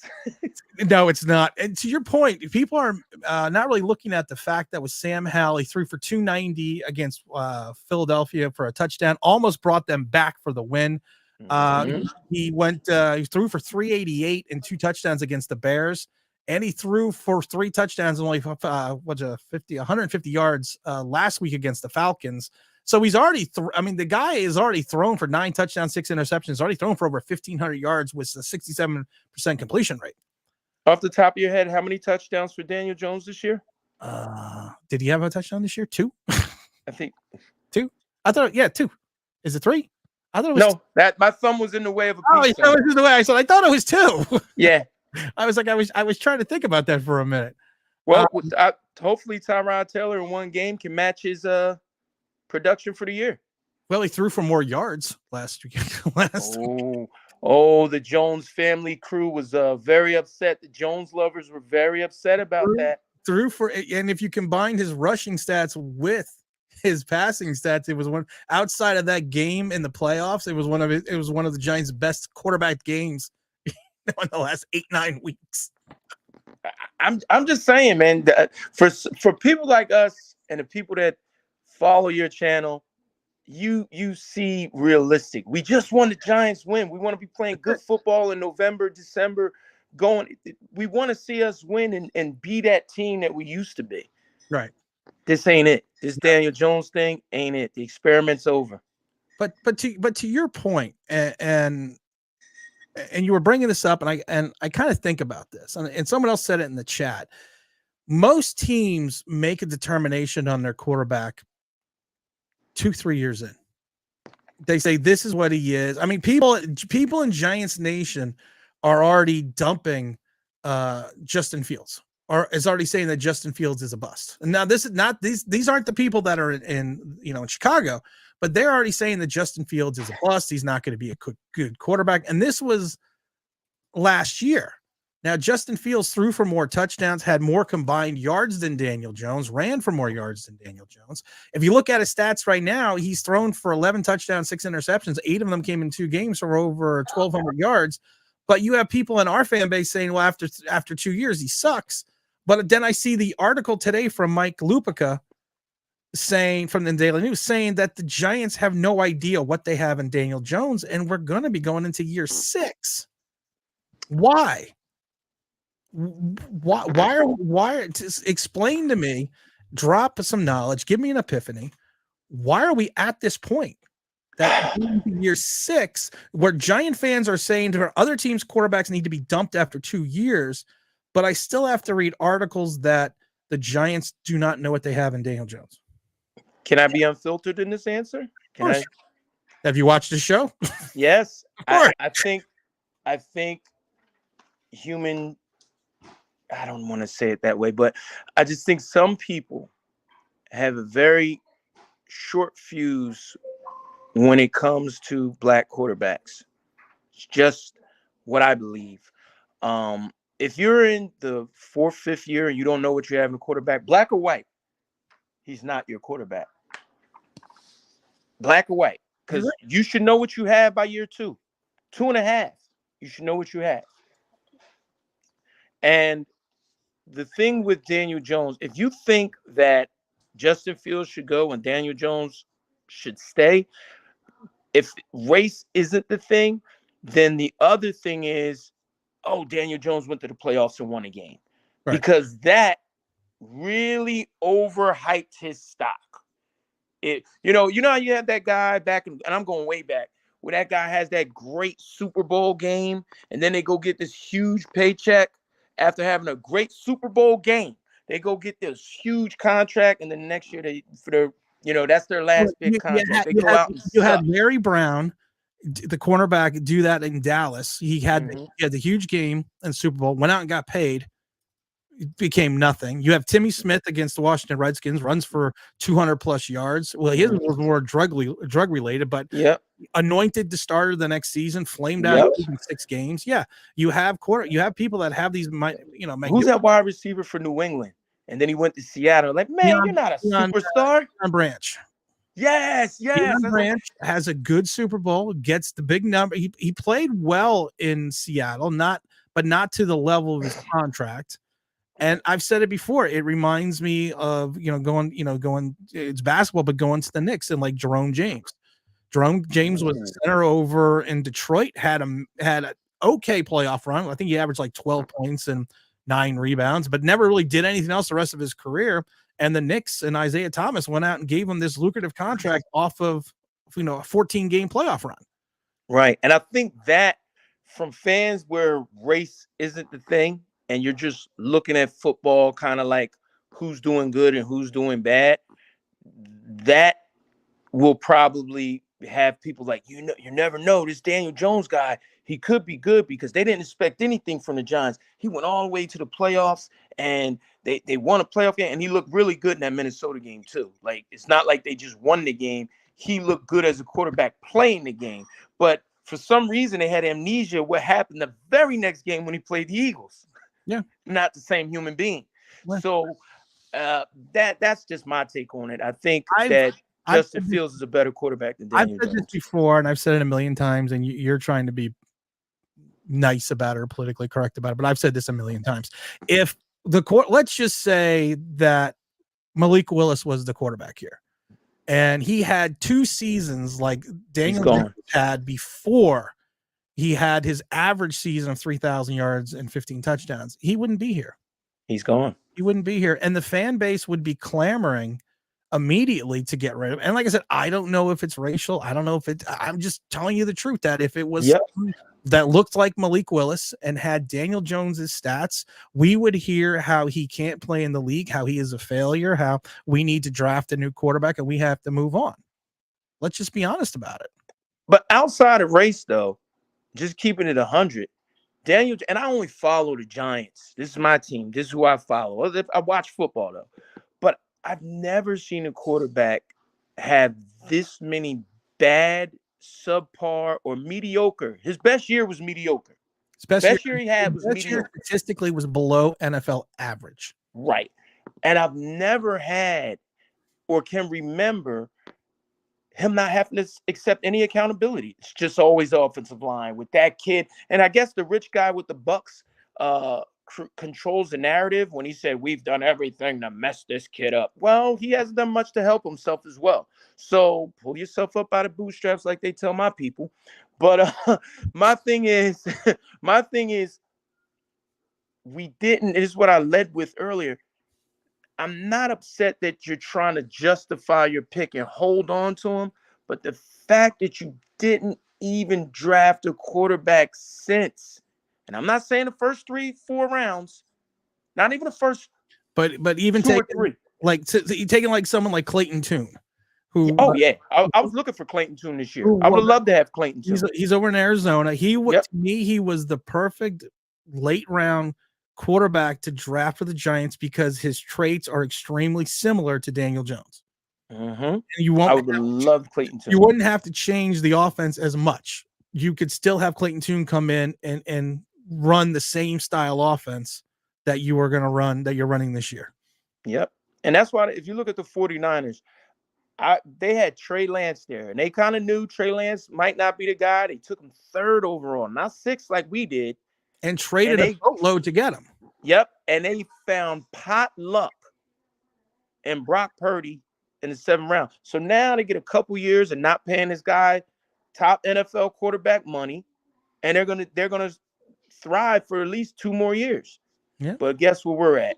Still scratching our head. We got nothing. No disrespect to Taylor, but you're meant to be a backup quarterback. He's 30 years old. He's at the end of his career. Yeah, exactly. That you're coming in here to do exactly what you're doing.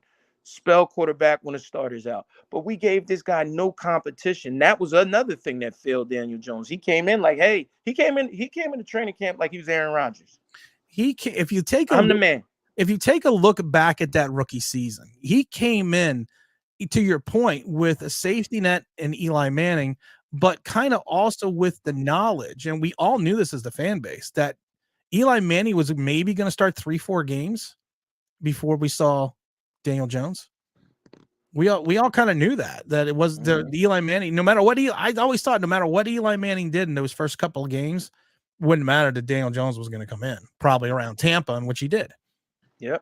So he's to your point. He's never had the pressure of saying, "Hey, listen, they brought in a guy to push me." I mean, why couldn't you bring in a Mitchell Trubisky or a Marcus Mariota over the last couple of years? Why? Because they might show him up.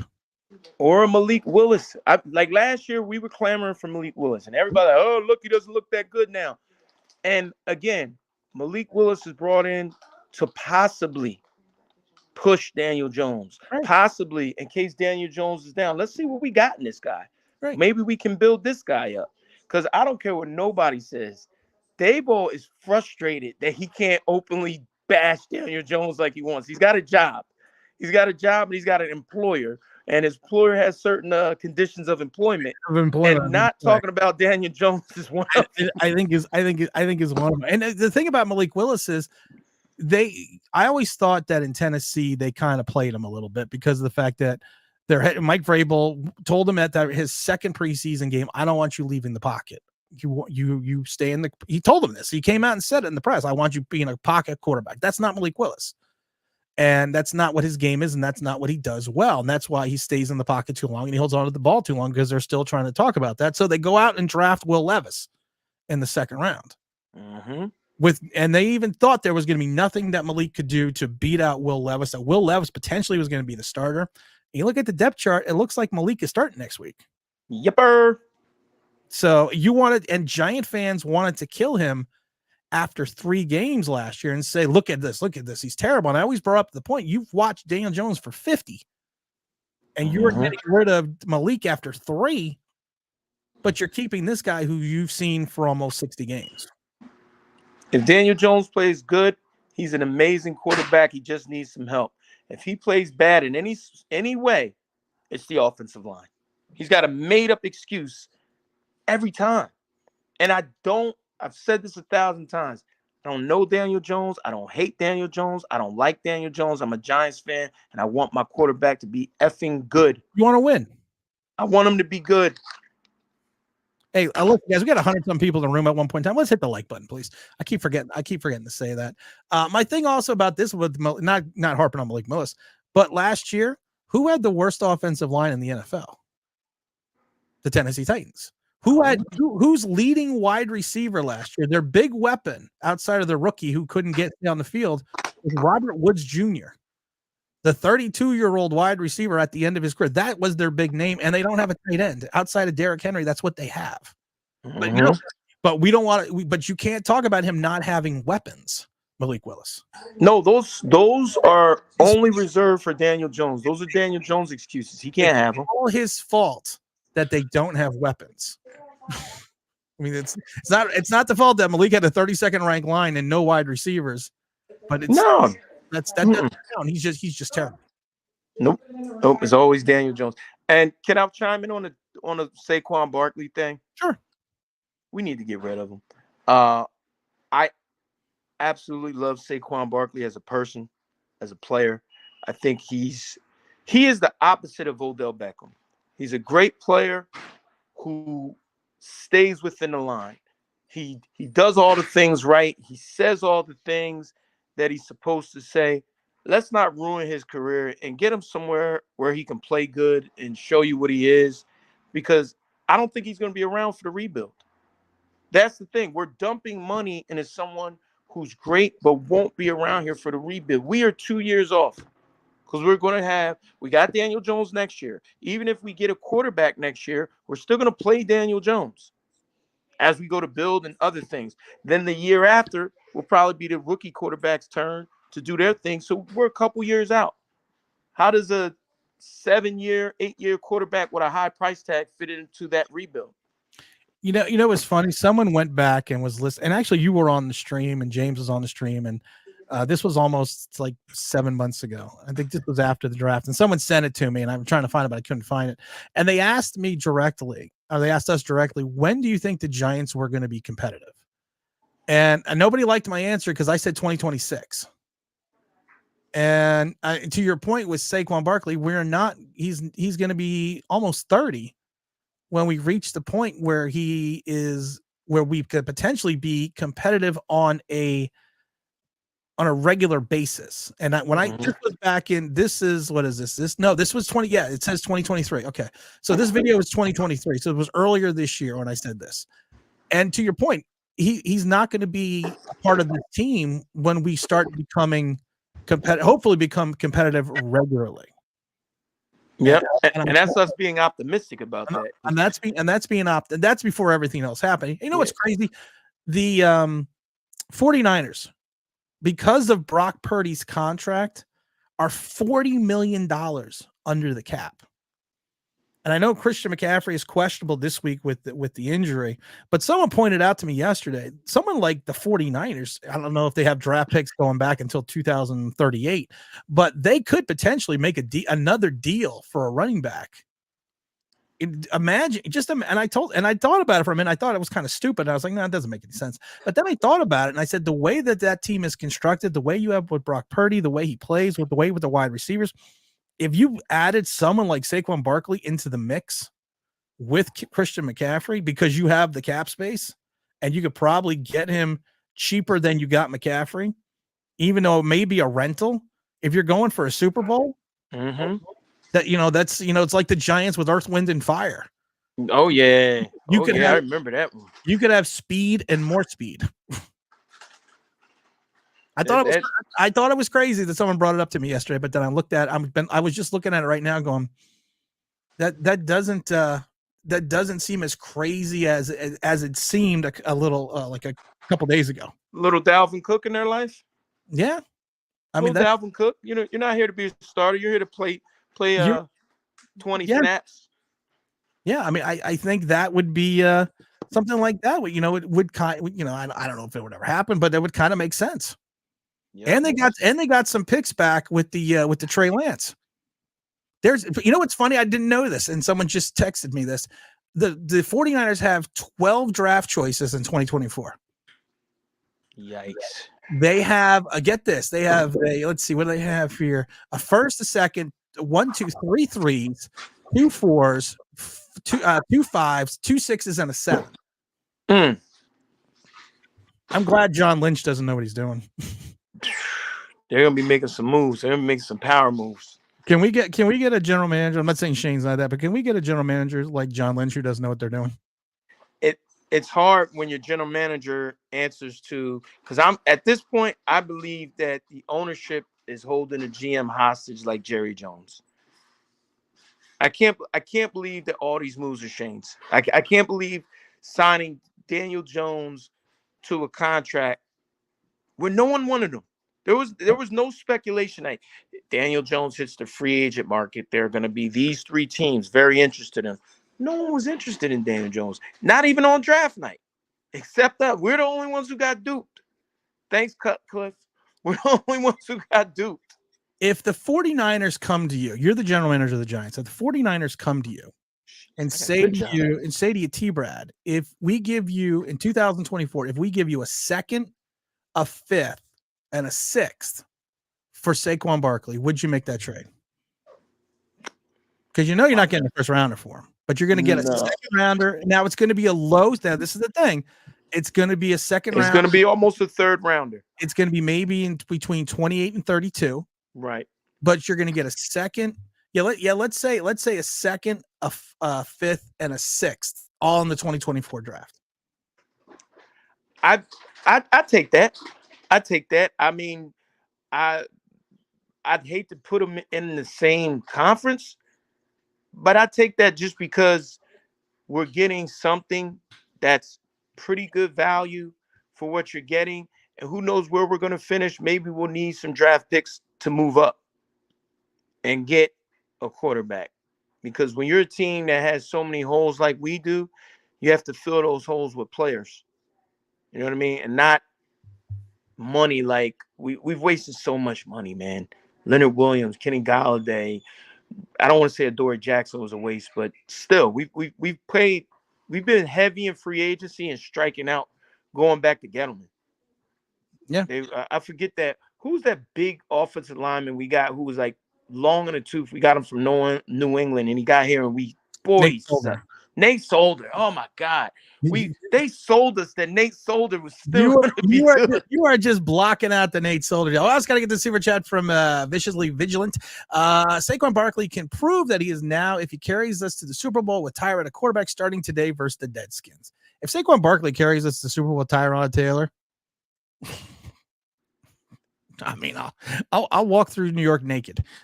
There is only one. There is only one who can take the Giants to the playoffs and to the Super Bowl, like the brother was talking about in the super chat. And I believe that's going to be Continental Airlines.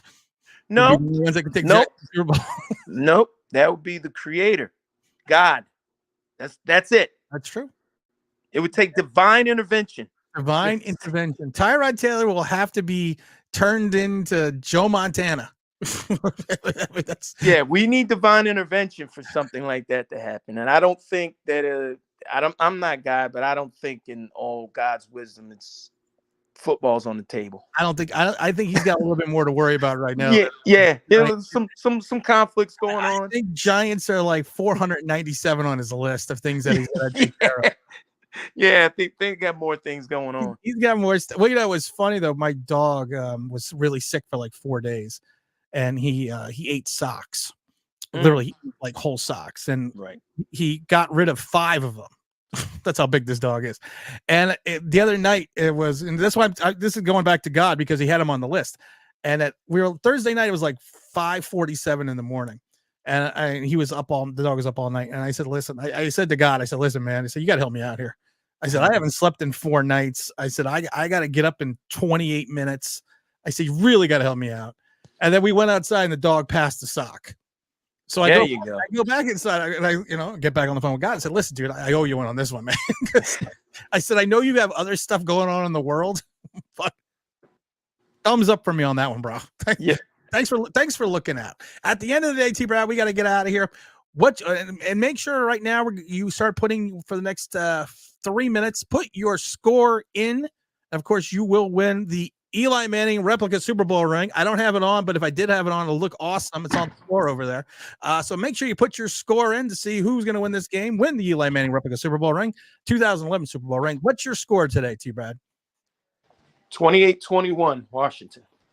28-21 Washington. Is it a close game and make sure you hit the like, guys. We got over 100 people in the chat. Make sure you hit the like.